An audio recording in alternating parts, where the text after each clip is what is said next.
بسم اللہ الرحمن الرحیم۔ شروع اللہ کا نام لے کر جو بڑا مہربان نہایت رحم والا ہے۔ احمق لوگ کہیں گے کہ مسلمان جس قبلے پر پہلے سے چلے آتے تھے اب اس سے کیوں منہ پھیر بیٹھے؟ تم کہہ دو کہ مشرق اور مغرب سب اللہ ہی کا ہے، وہ جس کو چاہتا ہے سیدھے رستے پر چلاتا ہے، اور اسی طرح ہم نے تم کو امت معتدل بنایا ہے تاکہ تم لوگوں پر گواہ بنو اور پیغمبر آخر الزمان صلی اللہ علیہ وآلہ وسلم تم پر گواہ بنے۔ اور جس قبلے پر تم پہلے تھے اس کو ہم نے اس لیے مقرر کیا تھا کہ معلوم کریں کہ کون ہمارے پیغمبر کا تابع رہتا ہے اور کون الٹے پاؤں پھر جاتا ہے۔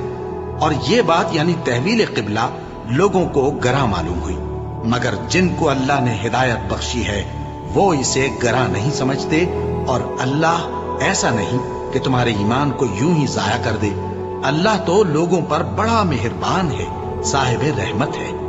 اے پیغمبر صلی اللہ علیہ وآلہ وسلم، ہم تمہارا آسمان کی طرف منہ اٹھانا دیکھ رہے ہیں، سو ہم تم کو اسی قبلے کی طرف جس کو تم پسند کرتے ہو منہ کرنے کا حکم دیں گے۔ تو اپنا منہ مسجد حرام یعنی خانہ کعبہ کی طرف پھیر لو، اور تم لوگ جہاں ہوا کرو نماز پڑھنے کے وقت اسی مسجد کی طرف منہ کر لیا کرو۔ اور جن لوگوں کو کتاب دی گئی ہے وہ خوب جانتے ہیں کہ یہ نیا قبلہ ان کے پروردگار کی طرف سے حق ہے، اور جو کام یہ لوگ کرتے ہیں اللہ ان سے بے خبر نہیں۔ اور اگر تم ان اہل کتاب کے پاس تمام نشانیاں بھی لے کر آؤ تو بھی یہ تمہارے قبلے کی پیروی نہ کریں، اور تم بھی ان کے قبلے کی پیروی کرنے والے نہیں ہو، اور ان میں سے بھی بعض کے قبلے کے پیرو نہیں۔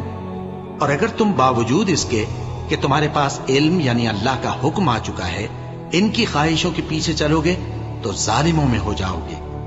جن لوگوں کو ہم نے کتاب دی ہے وہ ان پیغمبر آخر الزمان صلی اللہ علیہ وآلہ وسلم کو اس طرح پہچانتے ہیں جس طرح اپنے بیٹوں کو پہچانا کرتے ہیں، مگر ایک فریق ان میں سے سچی بات کو جان بوجھ کر چھپا رہا ہے۔ اے پیغمبر صلی اللہ علیہ وآلہ وسلم، یہ نیا قبلہ تمہارے پروردگار کی طرف سے حق ہے، تو تم ہرگز شک کرنے والوں میں نہ ہونا، اور ہر ایک شخص کے لیے ایک سمت مقرر ہے جدھر وہ عبادت کے وقت منہ کیا کرتا ہے، تو تم نیکیوں میں سبقت حاصل کرو۔ تم جہاں ہوگے اللہ تم سب کو جمع کرے گا، بے شک اللہ ہر چیز پر قادر ہے۔ اور تم جہاں سے نکلو نماز میں اپنا منہ مسجد حرام کی طرف کر لیا کرو، بے شبہ یہ تمہارے پروردگار کی طرف سے حق ہے، اور تم لوگ جو کچھ کرتے ہو اللہ اس سے بے خبر نہیں۔ اور تم جہاں سے نکلو مسجد حرام کی طرف منہ کر کے نماز پڑھا کرو، اور مسلمانوں تم جہاں ہوا کرو اسی مسجد کی طرف رخ کیا کرو۔ یہ تاکید اس لیے کی گئی ہے کہ لوگ تم کو کسی طرح کا الزام نہ دے سکیں، مگر ان میں سے جو ظالم ہیں وہ الزام دیں تو دیں، سو ان سے مت ڈرنا اور مجھی سے ڈرتے رہنا، اور یہ بھی مقصود ہے کہ میں تم کو اپنی تمام نعمتیں بخشوں، اور یہ بھی کہ تم راہ راست پر چلو۔ جس طرح من جملہ اور نعمتوں کے ہم نے تمہیں میں سے ایک رسول بھیجے ہیں جو تم کو ہماری آیتیں پڑھ پڑھ کر سناتے اور تمہیں پاک بناتے، اور کتاب یعنی قرآن اور دانائی سکھاتے ہیں، اور ایسی باتیں بتاتے ہیں جو تم پہلے نہیں جانتے تھے۔ سو تم مجھے یاد کیا کرو، میں تمہیں یاد کیا کروں گا، اور میرا احسان مانتے رہنا اور میری ناشکری نہ کرنا۔ اے ایمان والو، صبر اور نماز سے مدد لیا کرو، بے شک اللہ صبر کرنے والوں کے ساتھ ہے۔ اور جو لوگ اللہ کی راہ میں مارے جائیں ان کی نسبت یہ نہ کہنا کہ وہ مرے ہوئے ہیں، وہ مردہ نہیں بلکہ زندہ ہیں، لیکن تم کو شعور نہیں۔ اور ہم کسی قدر خوف اور بھوک اور مال اور جانوں اور میووں کے نقصان سے تمہاری آزمائش کریں گے، اور صبر کرنے والوں کو بشارت سنا دو کہ ان لوگوں پر جب کوئی مصیبت واقع ہوتی ہے تو کہتے ہیں کہ ہم اللہ ہی کا مال ہیں اور اسی کی طرف لوٹ کر جانے والے ہیں۔ یہی لوگ ہیں جن پر ان کے پروردگار کی عنایتیں ہیں اور خصوصی رحمت بھی ہے، اور یہی سیدھے رستے پر ہے۔ بے شک کوہ صفا اور مروہ اللہ کی نشانیوں میں سے ہیں، تو جو شخص خانہ کعبہ کا حج یا عمرہ کرے اس پر کچھ گناہ نہیں کہ دونوں کے درمیان چکر لگائے، بلکہ یہ ایک نیک کام ہے اور جو کوئی نیک کام کرے تو اللہ قدردان ہے، دانا ہے۔ جو لوگ ہمارے حکموں اور ہدایتوں کو جو ہم نے نازل کی ہیں کسی غرض فاسد سے چھپاتے ہیں، باوجود کہ ہم نے ان کو لوگوں کے سمجھانے کے لیے اپنی کتاب میں کھول کھول کر بیان کر دیا ہے، ایسوں پر اللہ اور تمام لعنت کرنے والے لعنت کرتے ہیں۔ ہاں، جو توبہ کرتے ہیں اور اپنی حالت درست کر لیتے ہیں اور احکام الہی کو صاف صاف بیان کر دیتے ہیں تو میں ان کے قصور معاف کر دیتا ہوں، اور میں بڑا معاف کرنے والا، بڑا مہربان ہوں۔ جو لوگ کافر ہوئے اور کافر ہی مرے، ایسوں پر اللہ کی اور فرشتوں کی اور انسانوں کی سب کی لعنت، وہ ہمیشہ اسی لعنت میں گرفتار رہیں گے۔ ان سے نہ تو عذاب ہلکا ہی کیا جائے گا اور نہ انہیں کچھ مہلت ملے گی۔ اور لوگوں، تمہارا معبود ایک ہی معبود ہے، اس بڑے مہربان اور رحم والے کے سوا کوئی عبادت کے لائق نہیں۔ بے شک آسمانوں اور زمین کے پیدا کرنے میں اور رات اور دن کے ایک دوسرے کے پیچھے آنے جانے میں اور کشتیوں اور جہازوں میں جو سمندر میں لوگوں کے فائدے کے لیے رواں ہیں، اور میں جس کو اللہ آسمان سے برساتا اور اس سے زمین کو اس کے مردہ ہو جانے کے بعد زندہ یعنی خشک ہو جانے کے بعد سرسبز کر دیتا ہے، اور زمین پر ہر قسم کے جانور پھیلانے میں اور ہواؤں کے چلانے میں اور بادلوں میں جو آسمان اور زمین کے درمیان گھرے رہتے ہیں، عقل مندوں کے لیے اللہ کی قدرت کی نشانیاں ہیں۔ اور بعض لوگ ایسے ہیں جو غیر اللہ کو اللہ کا شریک بناتے اور ان سے اللہ کی سی محبت کرتے ہیں، لیکن جو ایمان والے ہیں وہ تو اللہ ہی کے سب سے زیادہ دوست دار ہیں۔ اور اے کاش ظالم لوگ جو بات عذاب کے وقت دیکھیں گے اب دیکھ لیتے کہ سب طرح کی طاقت اللہ ہی کو ہے، اور یہ کہ اللہ سخت عذاب کرنے والا ہے۔ اس دن کفر کے پیشوا اپنے پیروں سے بیزاری ظاہر کریں گے اور دونوں عذاب الہی دیکھ لیں گے اور ان کے آپس کے تعلقات منقطع ہو جائیں گے۔ یہ حال دیکھ کر پیروی کرنے والے حسرت سے کہیں گے کہ اے کاش ہمیں پھر دنیا میں جانا نصیب ہو، تاکہ جس طرح یہ ہم سے بیزار ہو رہے ہیں اسی طرح ہم بھی ان سے بیزار ہوں۔ اس طرح اللہ ان کے اعمال حسرت بنا کر دکھائے گا اور وہ دوزخ سے نکل نہیں سکیں گے۔ لوگوں، جو چیزیں زمین میں حلال طیب ہیں وہ کھاؤ، اور شیطان کے قدموں پر نہ چلو، وہ تمہارا کھلا دشمن ہے۔ وہ تو تم کو برائی اور بے حیائی ہی کے کام کرنے کو کہتا ہے، اور یہ بھی کہ اللہ کی نسبت ایسی باتیں کہو جن کا تمہیں کچھ بھی علم نہیں۔ اور جب ان لوگوں سے کہا جاتا ہے کہ جو کتاب اللہ نے نازل فرمائی ہے اس کی پیروی کرو، تو کہتے ہیں نہیں، بلکہ ہم تو اسی چیز کی پیروی کریں گے جس پر ہم نے اپنے باپ دادا کو پایا۔ بھلا اگرچہ ان کے باپ دادا نہ کچھ سمجھتے ہوں اور نہ سیدھے رستے پر ہوں، تب بھی وہ انہی کی تقلید کیے جائیں گے۔ جو لوگ کافر ہیں ان کی مثال اس شخص کی سی ہے جو کسی ایسی چیز کو آواز دے جو پکار اور آواز کے سوا کچھ سن نہ سکے۔ یہ بہرے ہیں، گونگے ہیں، اندھے ہیں کہ کچھ سمجھ ہی نہیں سکتے۔ اے اہل ایمان، جو پاکیزہ چیزیں ہم نے تم کو عطا فرمائی ہیں ان کو کھاؤ، اور اگر اللہ ہی کے بندے ہو تو اس کی نعمتوں کا شکر بھی ادا کرو۔ اس نے تو تم پر بس مرا ہوا جانور اور لہو اور سور کا گوشت اور جس چیز پر اللہ کے سوا کسی اور کا نام پکارا جائے حرام کر دیا ہے۔ ہاں، جو مجبور ہو جائے بشرطے کہ اللہ کی نافرمانی نہ کرے اور حد ضرورت سے باہر نہ نکل جائے، اس پر کچھ گناہ نہیں۔ بے شک اللہ بخشنے والا ہے، رحم کرنے والا ہے۔ جو لوگ اللہ کی کتاب سے ان آیتوں اور ہدایتوں کو جو اس نے نازل فرمائی ہیں چھپاتے اور ان کے بدلے تھوڑی سی قیمت یعنی دنیاوی منفعت حاصل کرتے ہیں، وہ اپنے پیٹوں میں محض آگ بھرتے ہیں۔ ایسے لوگوں سے اللہ قیامت کے دن نہ کلام کرے گا اور نہ ان کو گناہوں سے پاک کرے گا، اور ان کے لیے دکھ دینے والا عذاب ہے۔ یہ وہ لوگ ہیں جنہوں نے ہدایت چھوڑ کر گمراہی اور بخشش چھوڑ کر عذاب خرید لیا۔ یہ آتش جہنم کی کیسی برداشت کرنے والے ہیں۔ یہ اس لیے کہ اللہ نے کتاب سچائی کے ساتھ نازل فرمائی، اور جن لوگوں نے اس کتاب میں اختلاف کیا وہ ضد میں آ کر نیکی سے دور ہو گئے ہیں۔ نیکی یہی نہیں کہ تم مشرق و مغرب کو قبلہ سمجھ کر ان کی طرف منہ کر لو، بلکہ نیکی یہ ہے کہ لوگ اللہ پر اور روز آخر پر اور فرشتوں پر اور اللہ کی کتاب پر اور پیغمبروں پر ایمان لائیں، اور مال باوجود عزیز رکھنے کے رشتہ داروں اور یتیموں اور محتاجوں اور مسافروں اور مانگنے والوں کو دیں، اور گردنوں کے چھڑانے میں خرچ کریں، اور نماز پڑھیں اور زکوٰۃ دیں، اور جب عہد کر لیں تو اس کو پورا کریں، اور سختی اور تکلیف میں اور جنگ کے وقت ثابت قدم رہیں۔ یہی لوگ ہیں جو ایمان میں سچے ہیں، اور یہی ہیں جو اللہ سے ڈرنے والے ہیں۔ مومنوں، تم کو مقتولوں کے بارے میں قصاص یعنی خون کے بدلے خون کا حکم دیا جاتا ہے، اس طرح پر کہ آزاد کے بدلے آزاد مارا جائے، اور غلام کے بدلے غلام، اور عورت کے بدلے عورت۔ اور اگر قاتل کو اس کے مقتول بھائی کے قصاص میں سے کچھ معاف کر دیا جائے تو وارث مقتول کو پسندیدہ طریق سے قرارداد کی پیروی یعنی مطالبہ خون بہا کرنا اور قاتل کو خوشخوئی کے ساتھ ادا کرنا چاہیے۔ یہ تمہارے پروردگار کی طرف سے تمہارے لیے آسانی اور مہربانی ہے۔ اب جو اس کے بعد زیادتی کرے اس کے لیے دکھ کا عذاب ہے۔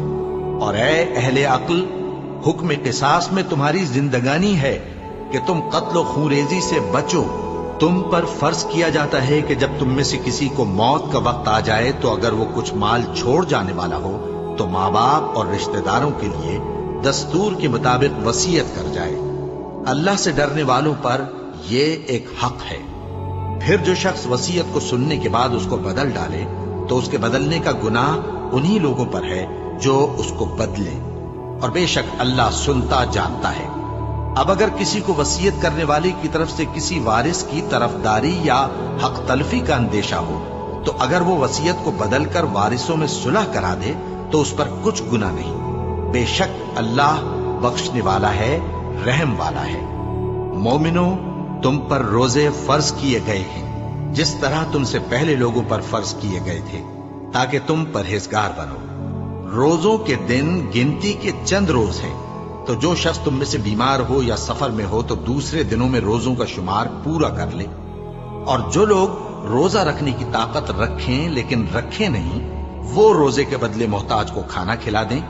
اور جو کوئی اپنی مرضی سے زیادہ نیکی کرے تو اس کے حق میں زیادہ اچھا ہے، اور اگر سمجھو تو روزہ رکھنا ہی تمہارے حق میں بہتر ہے۔ روزوں کا مہینہ رمضان کا مہینہ ہے جس میں قرآن اول نازل ہوا، جو لوگوں کا رہنما ہے اور جس میں ہدایت کی کھلی نشانیاں ہیں، اور جو حق و باطل کو الگ الگ کرنے والا ہے۔ تو جو کوئی تم میں سے اس مہینے میں موجود ہو چاہیے کہ پورے مہینے کے روزے رکھے، اور جو بیمار ہو یا سفر میں ہو تو دوسرے دنوں میں روزے رکھ کر ان کا شمار پورا کر لے۔ اللہ تمہارے حق میں آسانی چاہتا ہے اور سختی نہیں چاہتا۔ اور یہ آسانی کا حکم اس لیے دیا گیا ہے کہ تم روزوں کا شمار پورا کر لو، اور اس احسان کے بدلے کہ اللہ نے تم کو ہدایت بخشی ہے تم اس کو بزرگی سے یاد کرو اور اس کا شکر کرو۔ اور اے پیغمبر، جب تم سے میرے بندے میرے بارے میں دریافت کریں تو انہیں معلوم ہو کہ میں تو تمہارے پاس ہی ہوں۔ جب کوئی پکارنے والا مجھے پکارتا ہے تو میں اس کی دعا قبول کرتا ہوں۔ تو ان کو چاہیے کہ میرے حکموں کو مانیں اور مجھ پر ایمان رکھیں تاکہ نیک رستہ پائیں۔ روزوں کی راتوں میں تمہارے لیے اپنی عورتوں کے پاس جانا جائز کر دیا گیا ہے۔ وہ تمہاری پوشاک ہیں اور تم ان کی پوشاک ہو۔ اللہ کو معلوم ہے کہ تم ان کے پاس جانے سے اپنے حق میں خیانت کرتے تھے، سو اس نے تم پر مہربانی کی اور تمہاری حرکات سے درگزر فرمائی، تو اب تم کو اختیار ہے کہ ان سے مباشرت کرو۔ اور اللہ نے جو چیز تمہارے لیے لکھ رکھی ہے یعنی اولاد، اس کو اللہ سے طلب کرو اور کھاؤ اور پیو، یہاں تک کہ صبح کی سفید دھاری رات کی سیاہ دھاری سے الگ نظر آنے لگے۔ پھر روزہ رکھ کر رات تک پورا کرو، اور جب تم مسجدوں میں اعتکاف بیٹھتے ہو تو ان سے مباشرت نہ کرو، یہ اللہ کی حدیں ہیں، ان کے پاس نہ جانا۔ اسی طرح اللہ اپنی آیتیں لوگوں کے سمجھانے کے لیے کھول کھول کر بیان فرماتا ہے تاکہ وہ پرہیزگار بنے۔ اور آپس میں ایک دوسرے کا مال ناحق نہ کھاؤ، اور نہ اس کو رشوتاً حاکموں کے پاس پہنچاؤ تاکہ لوگوں کے مال کا کچھ حصہ ناجائز طور پر کھا جاؤ، اور اسے تم جانتے بھی ہو۔ اے پیغمبر، لوگ تم سے نئے چاند کے بارے میں دریافت کرتے ہیں کہ گھٹتا بڑھتا کیوں ہے۔ کہہ دو کہ وہ لوگوں کے کاموں کی میعادیں اور حج کے وقت معلوم ہونے کا ذریعہ ہے۔ اور نیکی اس بات میں نہیں کہ احرام کی حالت میں گھروں میں ان کے پچھواڑے کی طرف سے آؤ، بلکہ نیکوکار وہ ہے جو پرہیزگار ہو، اور گھروں میں ان کے دروازوں سے آیا کرو اور اللہ سے ڈرتے رہو تاکہ کامیاب ہو جاؤ۔ اور جو لوگ تم سے لڑتے ہیں تم بھی اللہ کی راہ میں ان سے لڑو، مگر زیادتی نہ کرنا، کہ اللہ زیادتی کرنے والوں کو دوست نہیں رکھتا۔ اور ان کو جہاں پاؤ قتل کر دو، اور جہاں سے انہوں نے تم کو نکالا ہے یعنی مکے سے، وہاں سے تم بھی ان کو نکال دو۔ اور دین سے گمراہ کرنے کا فساد قتل و خونریزی سے کہیں بڑھ کر ہے۔ اور جب تک وہ تم سے مسجد حرام یعنی خانہ کعبہ کے پاس نہ لڑیں تم بھی وہاں ان سے نہ لڑنا۔ ہاں اگر وہ تم سے لڑیں تو تم ان کو قتل کر ڈالو، کافروں کی یہی سزا ہے۔ پھر اگر وہ باز آ جائیں تو اللہ بخشنے والا ہے، رحم کرنے والا ہے۔ اور ان سے اس وقت تک لڑتے رہنا کہ فساد نابود ہو جائے اور ملک میں اللہ ہی کا دین غالب ہو جائے۔ پھر اگر وہ فساد سے باز آ جائیں تو ظالموں کے سوا کسی پر زیادتی نہیں کرنی چاہیے۔ ادب کا مہینہ ادب کے مہینے کے مقابل ہے، اور ادب کی چیزیں ایک دوسرے کا بدلہ ہیں۔ بس اگر کوئی تم پر زیادتی کرے تو جیسی زیادتی وہ تم پر کرے ویسی ہی تم اس پر کرو، اور اللہ سے ڈرتے رہو اور جان رکھو کہ اللہ ڈرنے والوں کے ساتھ ہے۔ اور اللہ کی راہ میں مال خرچ کرو اور اپنے آپ کو ہلاکت میں نہ ڈالو، اور نیکی کرو، بے شک اللہ نیکی کرنے والوں کو دوست رکھتا ہے۔ اور اللہ کی خوشنودی کے لیے حج اور عمرے کو پورا کرو، اور اگر راستے میں روک لیے جاؤ تو جیسی قربانی میسر ہو کر دو، اور جب تک قربانی اپنے مقام پر نہ پہنچ جائے سر نہ منڈاؤ۔ اور اگر کوئی تم میں بیمار ہو یا اس کے سر میں کسی طرح کی تکلیف ہو تو اگر وہ سر منڈا لے تو اس کے بدلے روزے رکھے یا صدقہ دے یا قربانی کرے۔ پھر جب تکلیف دور ہو کر تم مطمئن ہو جاؤ تو جو تم میں حج کے وقت تک عمرے سے فائدہ اٹھانا چاہے وہ جیسی قربانی میسر ہو کرے، اور جس کو قربانی نہ ملے وہ 3 روزے ایام حج میں رکھے اور 7 جب واپس ہو۔ یہ پورے 10 ہوئے۔ یہ حکم اس شخص کے لیے ہے جس کے اہل و عیال مکے میں نہ رہتے ہوں۔ اور اللہ سے ڈرتے رہو اور جان رکھو کہ اللہ سخت عذاب دینے والا ہے۔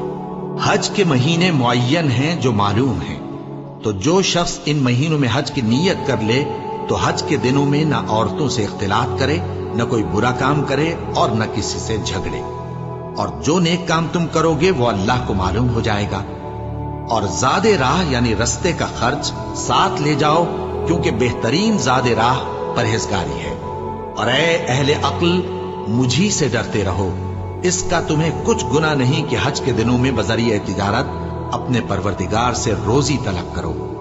اور جب عرفات سے واپس ہونے لگو تو مشعر حرام یعنی مزدلفہ میں اللہ کا ذکر کرو، اور اس طرح ذکر کرو جس طرح اس نے تم کو سکھایا، اور اس سے پیشتر تم لوگ ان طریقوں سے محض ناواقف تھے۔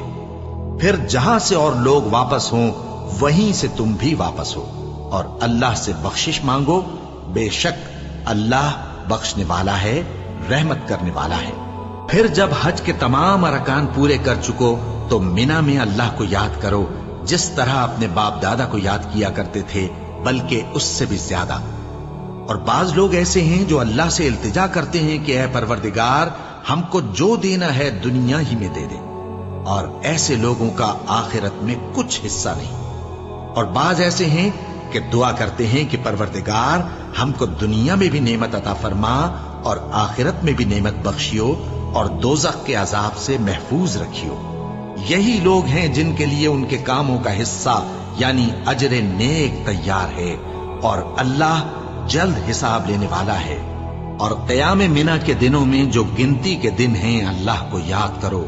اگر کوئی جلدی کرے اور 2 ہی دن میں چل دے تو اس پر بھی کچھ گناہ نہیں، اور جو بات تک ٹھہرا رہے اس پر بھی کچھ گناہ نہیں۔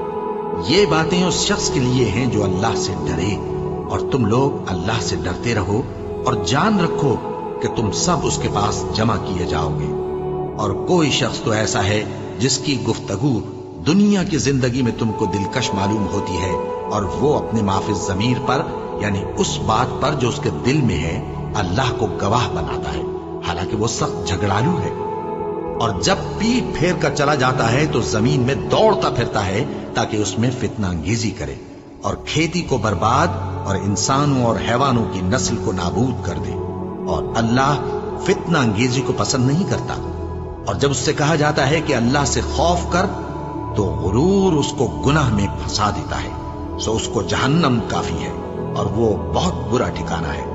اور کوئی شخص ایسا ہے کہ اللہ کی خوشنودی حاصل کرنے کے لیے اپنی جان بیچ ڈالتا ہے، اور اللہ بندوں پر بہت مہربان ہے۔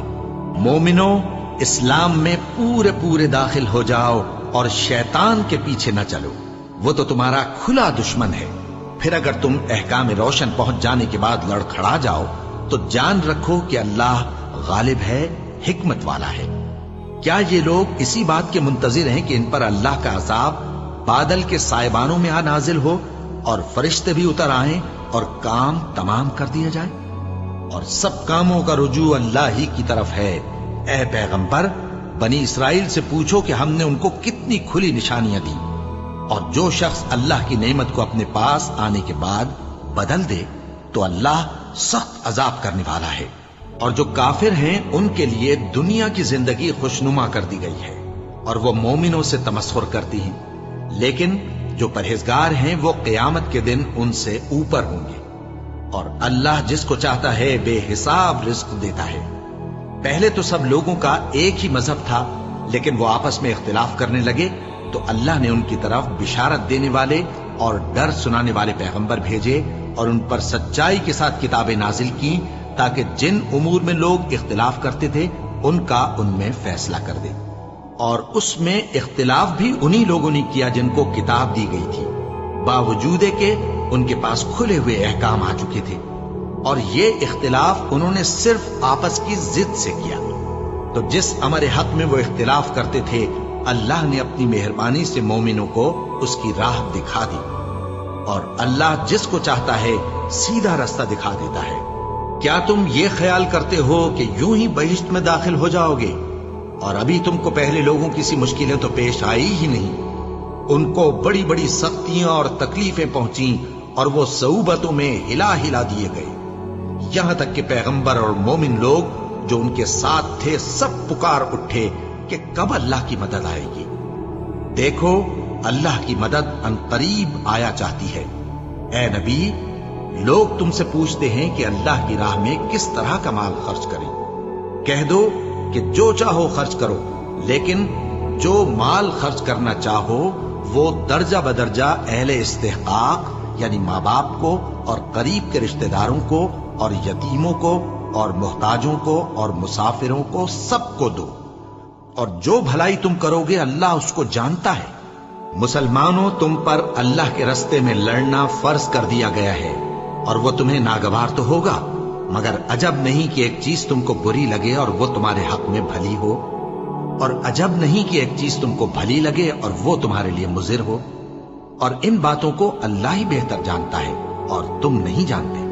اے پیغمبر، لوگ تم سے عزت والے مہینوں میں لڑائی کرنے کے بارے میں دریافت کرتے ہیں، کہہ دو کہ ان میں لڑنا بڑا گناہ ہے، اور اللہ کی راہ سے روکنا اور اس سے کفر کرنا اور مسجد حرام یعنی خانہ کعبہ میں جانے سے بند کرنا اور اہل مسجد کو اس میں سے نکال دینا جو یہ کفار کرتے ہیں، اللہ کے نزدیک اس سے بھی زیادہ گناہ ہے، اور فتنہ انگیزی خونریزی سے بھی بڑھ کر ہے۔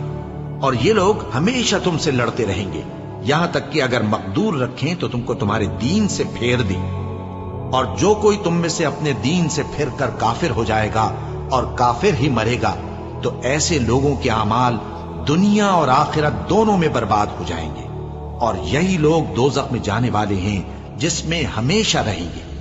جو لوگ ایمان لائے اور اللہ کے لیے وطن چھوڑ گئے اور کفار سے جنگ کرتے رہے وہی اللہ کی رحمت کے امیدوار ہیں، اور اللہ بخشنے والا ہے، رحمت کرنے والا ہے۔ اے پیغمبر، لوگ تم سے شراب اور جوئے کا حکم دریافت کرتے ہیں، کہہ دو کہ ان میں گناہ بڑے ہیں اور لوگوں کے لیے کچھ فائدے بھی ہیں، مگر ان کے گناہ فائدوں سے کہیں زیادہ ہیں۔ اور یہ بھی تم سے پوچھتے ہیں کہ اللہ کی راہ میں کون سا مال خرچ کریں، کہہ دو کہ جو ضرورت سے زیادہ ہو۔ اس طرح اللہ تمہارے لیے اپنے احکام کھول کھول کر بیان فرماتا ہے تاکہ تم سوچو۔